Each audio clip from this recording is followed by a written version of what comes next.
Blutbart. Hello and welcome back to another behind the scenes toy photography video. This week I'm going to show you how to recreate a comic book cover. I call this shot Star Wars 2015. But first I'm going to show you how I made this background. I was never big into comics in the past. I found the single issue format intimidating because I didn't have any local comic shops, and at the time I didn't know about the trade paperback format. But when Star Wars Canon was created just over a decade ago, I saw the opportunity to get on board with Star Wars comics from the beginning. I was immediately inspired by the cover of Marvel's Star Wars 2015 #1, and I've finally decided to try recreating it.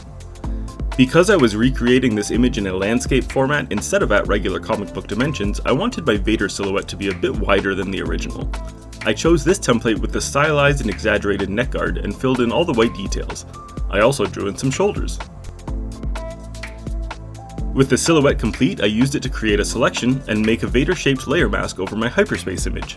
The rest of the setup was a cinch. I simply posed and placed my action figures on the cinder block in front of my background TV. I used a long focal length and positioned my TV all the way back on my desk to keep the background from looking pixelated in camera. To keep Leia's robes in place, I used some small magnets to pin the fabric between her knees and some larger magnets to weigh down her hood behind her back.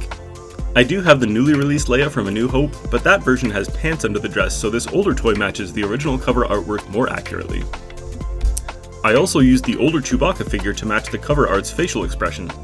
The last touch was to add a small blue spotlight to cast just a hint of lightsaber glow on Luke. Here's my starting image. My main goal was to dramatically lighten the image up and make some color correction. Shooting against a white background always looks so clean on my camera screen, but bringing the image into Photoshop usually reveals a much darker image. I began my edit by blending together a few different layers to add lightsaber glow and remove the glare from my softbox.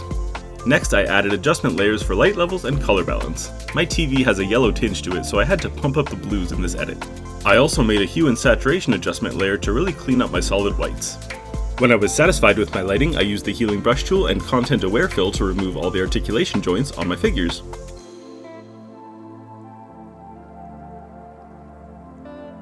Next, I used the pen tool and brush tool to create the lightsaber blade. I've recently realized that flattening the layer effects onto the blade layer and applying just a touch of Gaussian blur makes the lightsaber effect turn out even better. Since this was a landscape-oriented shot, I chose to omit the X-Wings and TIE Fighters flying overhead seen on the original cover, and instead of using the stacked Star Wars logo, I used the horizontal version instead. So once again, here's my starting image. And here's where I ended up. Thank you so much for watching. If you enjoyed this video, please consider liking and subscribing, and make sure to check me out on Instagram. Thanks, and until next time!